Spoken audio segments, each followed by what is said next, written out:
السلام عليكم ورحمة الله وبركاته. ازيكم حبايبي متابعين قناة شيري؟ وحشتوني كتير كتير كتير كتير جدا، وكل سنة وانتم طيبين ويعود عليكم الأيام بخير يا رب. وصفة لذيذة واقتصادية وجميلة جدا.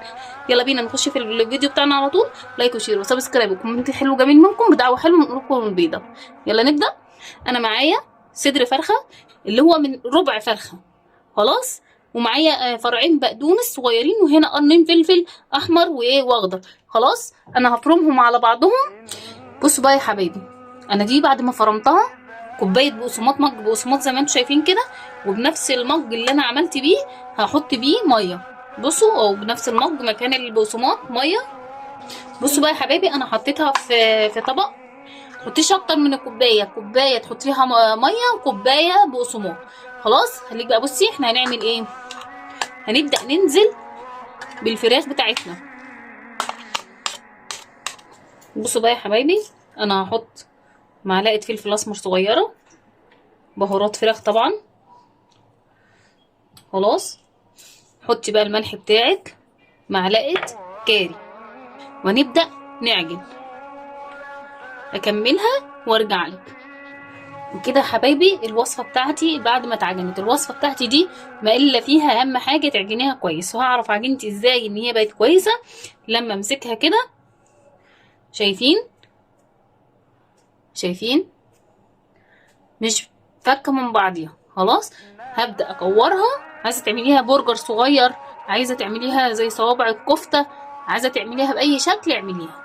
بالنسبه للناس اللي هتقول طعم الفراخ كده ظاهر فيها ولا مش ظاهر، انا بعمل لك ابسط حاجه واقتصاديه. انت تقدري تغيري المقادير بتاعتي، تحطي نص كوبايه بقسماط ونص كوبايه ميه بس. انت تقدري تغيري وتلعبي فيها براحتك. وكده يا حبايبي بعد ما خلصت خلاص، قطعت معايا الكميه دي بسم الله ما شاء الله. والطبق ده كمان شايفين ما شاء الله الله اكبر، قطعت معايا حلوه قوي وجميله. شايفين عامله ازاي؟ طبعا هعيد عليكي تاني، انت لو عايزه طعم الفراخ باين فيها كويس جدا هتنقصي من البقسماط وتزودي من الفراخ. لو انت عازمه حد ولا حاجه وجبه تكميليه في سفره، ممكن تعمليها وجبه تكميليه، وجبه بس لاسرتك. وانا هشتغل منها دلوقتي عشان اثبتها لك واوريها لك ان انا هعمل منها للاولاد دلوقتي على طول. بس طبعا بعد ما اعملها كده هحطها في التلاجة 10 دقايق ونبدا نشتغل فيها. بصوا بقى يا حبايبي، احنا هنعمل ايه، هنعمل الكفر الخارجي بتاعها. لو انت هتشيليها في الفريزر هتحطي تعملي زي ما انا ما هعمل كده بالظبط، وتشيليها بالكفر بتاعها وتحطيها في اطباق في اللي راق وراق، وتروحي شايلاها في طبق وتغلفيها كل راق، تحطي بينهم وبين بعض، تحطي ايه، تحطي كيس تلاجة. انا طبعا حطيت هنا ملح، وحطيت هنا حطيت ملح وحطيت فلفل اسمر. هبدأ بقى اضربهم بحبة حليب.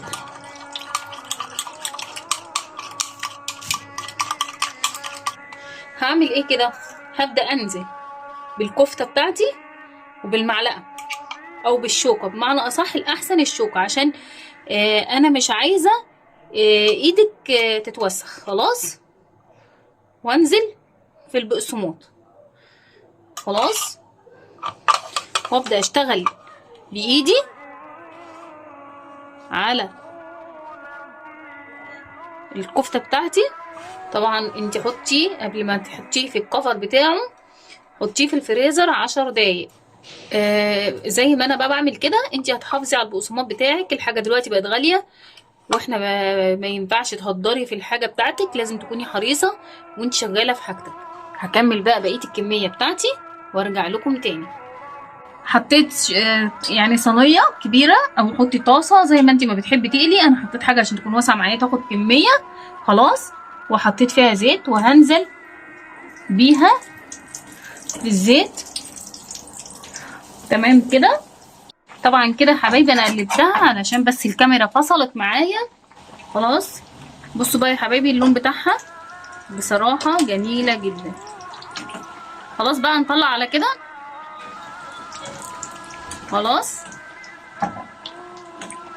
نطلعها، نبص تاني مع بعض. وهعمل لك جنبيها دلوقتي شوية مكرونة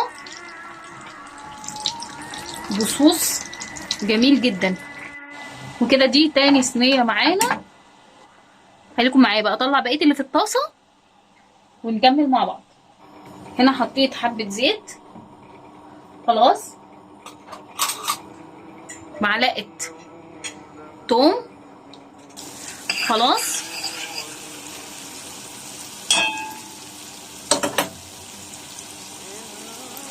كده التوم بتاعي اتدبل معايا، انا مش عايزاه يتحمص. هنزل عليه بمعلقتين دقيق، وهنا دي ميه المكرونه اللي احنا سلقناها هنزل بيها. هنزل بميه المكرونه اللي احنا سلقناها،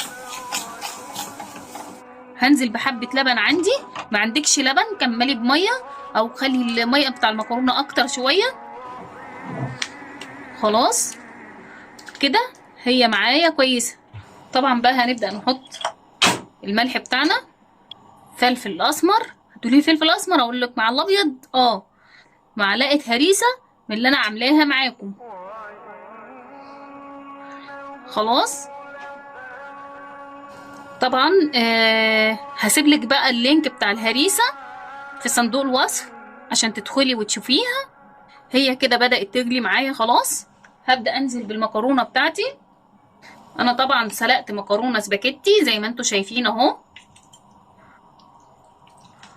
مش قادره اقول لك عامله ازاي. انا هحط معاها فلفل الوان، او متاح معاكي زيتون، متاح معاكي جبن، متاح معاكي. انا بديلك حاجات انت ممكن تحطيها معاها خلاص. يعني انت ممكن تعمليها مع المكرونه طبعا، وانت الكلام ده كله انت بتحطيه وانت بتغرفي المكرونه بتاعتك. يلا بقى هغرف لكم المكرونه واغرف لكم الكفته اللي عملناها ونشوفها مع بعض عامله ازاي. وطبعا كده يا حبايبي بعد ما غرفتها بتتعمل جنب الكفته اللي عملناها. يلا بقى قومي وطبقي واعملي لاولادك، وكل سنه وانتم طيبين، كل يعود عليكم الايام بخير. اللهم بلغنا رمضان ان شاء الله. بجد هقدم لكم وصفات اقتصاديه ولذيذه، بس كملوا معايا بقيه الحلقات وسلسله التخزين، هتستفادوا بجد منها جدا خلاص. يا ريت اقدر اساعدكم واقدر اقدم لكم كل حاجه. يا ريت بقى كل اللي استفاد مني ووصل معايا لحد هنا لايك وشير وسبسكرايب وكومنت جميل منكم، واللي لسه داخل القناه معايا جديد يفعلوا الجرس ويشترك في القناه.